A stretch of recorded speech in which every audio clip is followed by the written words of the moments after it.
Et nous sommes avec Jean-François Kelly. Jean-François, bonjour. François Bayrou, qui était hier sur RTL, qui fait feu de tout bois en ce moment, qui nous dit qu'il n'organise aucun apéritif ni déjeuner à Matignon. Enfin, ça, on y reviendra tout à l'heure. Mais François Bayrou va nous présenter, avant 15 jours, son fameux plan d'économie à 40 milliards. Alors, on l'attend. Je précise que je recevrai mercredi, ce sera très intéressant, Amélie de Montchalin, qui est ministre du Budget. C'est elle qui est en charge un peu ces économies. Nous verrons quelles sont les pistes. Il sait, François Bayrou, qu'il est menacé et que Matignon, pour lui, va peut-être s'arrêter à la rentrée. Oui, à la rentrée prochaine. Vous savez, il se montre fataliste, François Bayrou, avec ses proches. Il sait qu'il y aura cette censure sur le budget, Jean-Jacques, à la rentrée. Alors, il aura prévenu les Français de l'état réel du pays, c'est ce qu'il répète. Je les ai prévenus. Il ne pourra pas être tenu responsable, dit-il, de l'effondrement, lui qui aura tenté en vain, vous savez, d'unir ses forces politiques qui sont obsédées par une seule chose, c'est la présidentielle. Alors, il s'est défendu, François Bayrou, au grand jury, effectivement, de prendre du bon temps à Matignon. Alors, sa déclaration, c'est « Venez voir s'il y a des apéros, jamais des dîners qui traînent en longueur, jamais.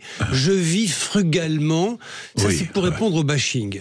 Parce qu'on dit qu'il ne fout rien, en fait, grosso modo. Oui, on dit que... Il passe pas son temps aux apéros, il travaille, c'est ce qu'il dit.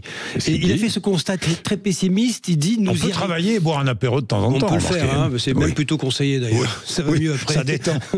Alors, qu'est-ce qu'il dit, François Bayrou? Il est très pessimiste, parce qu'il dit nous y arriverons ensemble ou nous coulerons ensemble. Pourquoi il dit ça? Alors, son prochain défi, c'est le budget. La nation ne peut pas être livrée au surendettement. Il en va pour la France comme pour les ménages. Le Premier ministre, il veut croire que seule une coalition qui va des sociodémocrates aux républicains en passant par chez lui, par le centre, peut permettre de sauver le pays. Il le dit, il le répète. Autant dire, ça n'existera jamais. Il le sait, il en est conscient, il l'exprime de manière explicite. Quand il rappelle notamment qu'à l'Assemblée nationale, ces débats, c'est effrayant, dit-il. Le climat politique, Jean-Jacques, délétère est plus divisé que jamais. Ça, c'est sûr. Ça, c'est sûr. Cette coalition dont il rêve n'existe pas. Non. Regardez, le Parti Socialiste appelle à censurer. C'est ça, ils veulent censurer. Plus aucune indulgence, a dit Olivier Faure, il l'a répété hier. Attention, il montre des biscottos, pourquoi? Parce qu'il veut faire peser face aux insoumis. Et, vous savez, ils sont tous dans une espèce de fond de sauce de la future campagne présidentielle. Tout le monde ne pense qu'à ça. Une sauce qui ne sera pas béarnaise pour les uns et pour les autres, pour l'instant.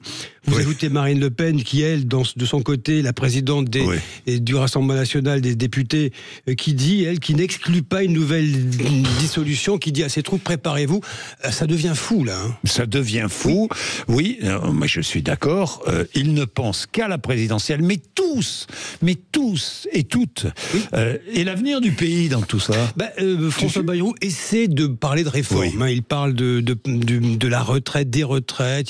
Ça sera discuté dans le budget de la Sécu. Il parle de vote à la proportionnelle pour donner plus de démocratie. Vous savez ce qu'il va faire? Il va réunir demain les préfets à Chartres, tous les préfets, et pas que, des ministres également, pour leur demander d'être les acteurs de la refondation de l'État. Qu'est-ce qu'il veut faire? Alors il l'a dit, il veut orchestrer 1000 interventions, 1000 agences, 1000 organismes qui ne se parlent pas ou très peu entre eux. Nous sommes dans la simplification, toujours le même débat. Oui, mais enfin, c'est pas mal d'essayer. Ça n'avance pas, cette simplification. Comment simplifier quand vous avez tant d'acteurs pour, je ne sais pas, faire sortir un commissariat ou un gymnase, vous avez 6-7 intermédiaires.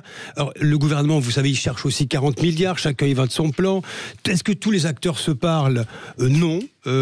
François Bayrou en est conscient, il sait que ses jours sont comptés, Jean-Jacques. Un petit tour à la rentrée et puis s'en va. S'il dure encore un peu, ce sera du cadeau. Il aura eu le mérite d'essayer. L'important, vous savez, c'est de ne jamais désespérer. Oui. Je recevrai Agnès Pannier-Runacher, qui est ministre de la gauche gouvernementale, plutôt à gauche dans le gouvernement, ministre de la transition écologique. Et j'ai envie, puisqu'on parle d'économie, de lui demander à quoi sert le secrétariat à la planification écologique du gouvernement. À quoi sert l'ambassadeur délégué à l'environnement? Expliquez-moi, alors qu'il y a un ministre de l'environnement. Oui, qui connaît les dossiers, qui suffit. Elle s'appelle Barbara Pompili, qu'on connaît bien, mais elle est ambassadeur déléguée à l'environnement. Je pense que l'administration, elle est payée, mais à quoi sert-elle? J'en parlerai tout à l'heure. Il est 7h52. Tous ces interlocuteurs qui viennent, au fond, brouiller le... Mais oui. Mais oui. la marge de l'État. Mais il est 7h52.